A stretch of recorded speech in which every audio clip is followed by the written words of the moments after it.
Thanks very much for staying with us. Time now for Africa News with me, Georgia Calvin-Smith. Tonight, there's a narrow escape for several girls who managed to leap off a truck after over 100 schoolgirls were abducted by Islamist extremists in northeastern Nigeria. Soldiers are now trying to track the kidnappers. Also, Rwandan authorities say they've arrested 4 people who were plotting to attack key leaders in the country in revenge for the assassination of an exiled opposition figure. A top musician is amongst those accused. And relations between the two Congos are strained by accusations from DR Congo migrants that they've been roughed up by authorities in Brazzaville as they were kicked out of the country. First up, a journalist, a top musician and a former soldier are amongst the 4 people Rwandan police say were plotting to carry out terror attacks in revenge for the assassination of an exiled opposition figure. Detectives claimed that the suspects planned to target allies of President Paul Kagame. Nicholas Chamat tells us more. Kizito Mihigo, one of Rwanda's most famous singers, in handcuffs. In a recent song, this genocide survivor mentioned crimes committed by the RPF, the ruling party. He was arrested with 3 other people accused of wanting to carry out grenade attacks and threatening state security. We held conversations in which we criticized the government. That's all. I had no other role, but I hope I will have more time to speak about this later on.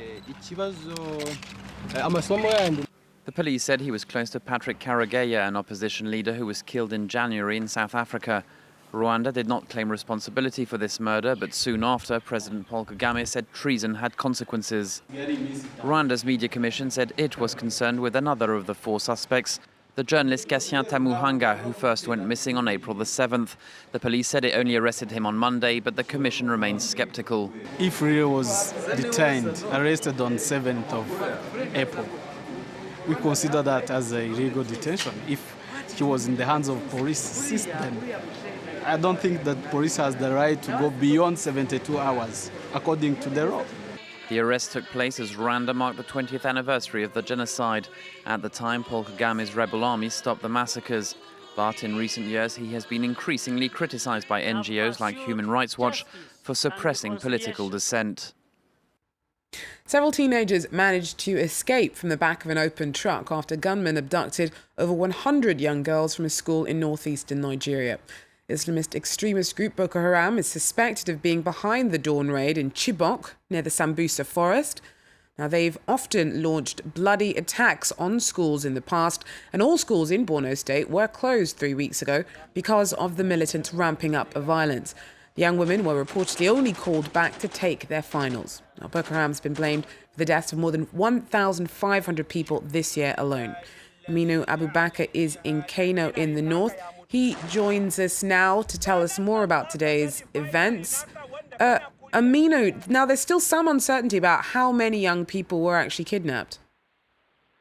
At the moment, it's still uncertain how many girls were kidnapped by Boko Haram, but what is certain is that there are more than 100, because according to parents who have been the source of all the information we've been receiving, is that there were more than 200 girls at the time and the school and who were attending their finals.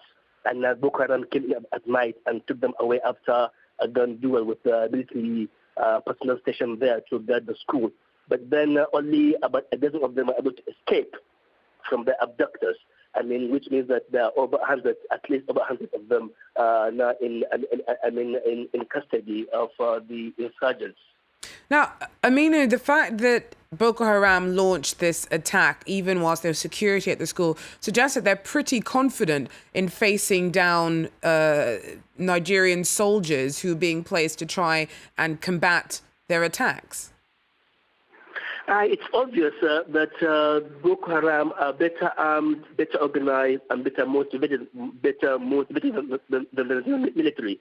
Although the government has been downplaying, that, and have been trying to deny, that reality. But it's known to everyone. Even the governor of Borno State, some weeks ago, came out to say that the federal government needed to do more to arm its soldiers who are outgunned by Boko Haram. And of course, given the brazen, deadly attacks being carried out by Boko Haram, and they have been overrun by the Nigerian military, and it's an indication that they are better armed and better motivated. Thanks very much, Aminu, there for us in Kano, Nigeria.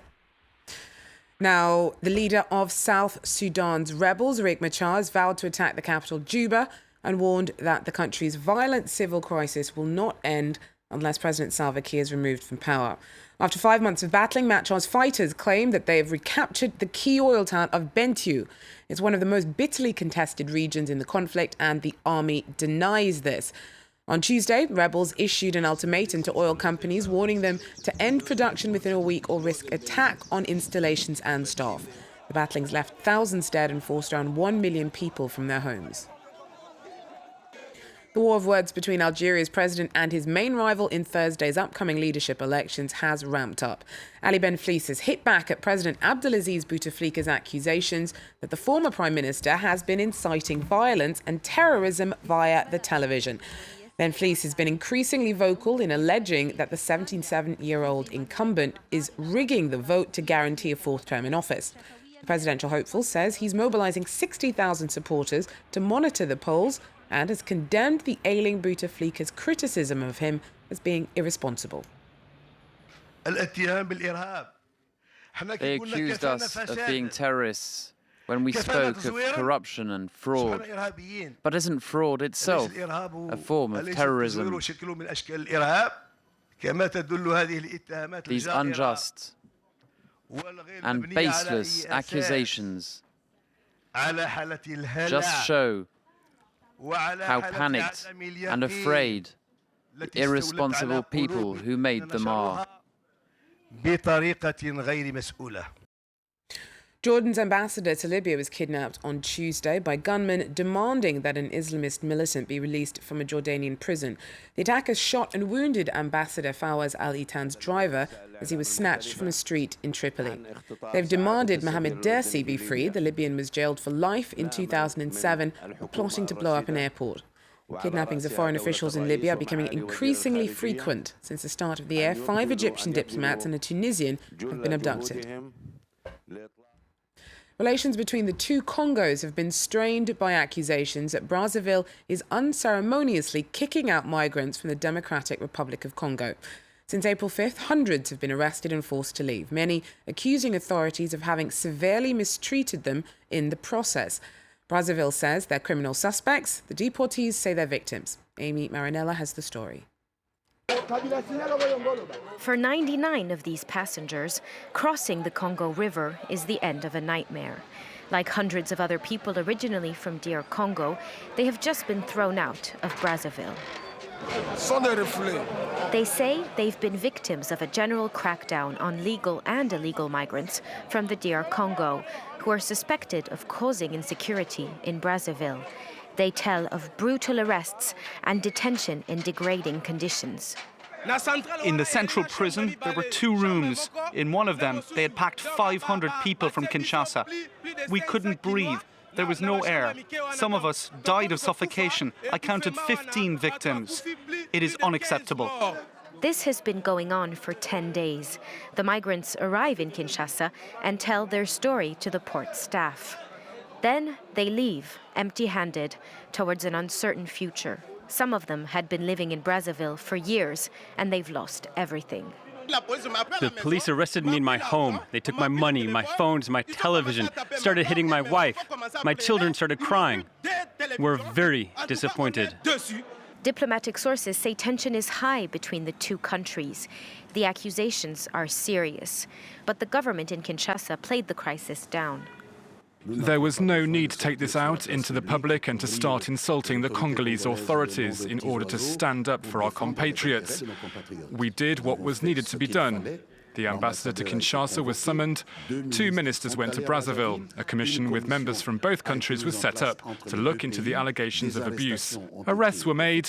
I think this is what efficiency is. It's not clear whether this investigation could lead to the prosecution of those responsible. Meanwhile, nearly 2,000 migrants from the DR Congo have already been thrown out of Brazzaville. And finally, forget expensive music videos to create a buzz for the latest hits. A video of Ugandan kids rocking out is becoming an online favourite for fans of their chosen tune, Sitya Loss. We'll leave you with them, and we'll be back with more African news in 45 minutes. Take care.